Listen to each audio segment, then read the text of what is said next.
a snowstorm in the Catskills at a very good friend's house in the woods, and I was looking out at this out at the forest in the snow, and my friend, who was very handy, he built this like bird mansion up in these trees. He was staring at these birds and feeling a lot of love. And that's how this song came to be.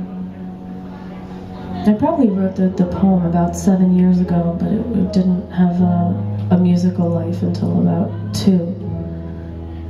And I've been playing it this year. It's called Lovely Bird.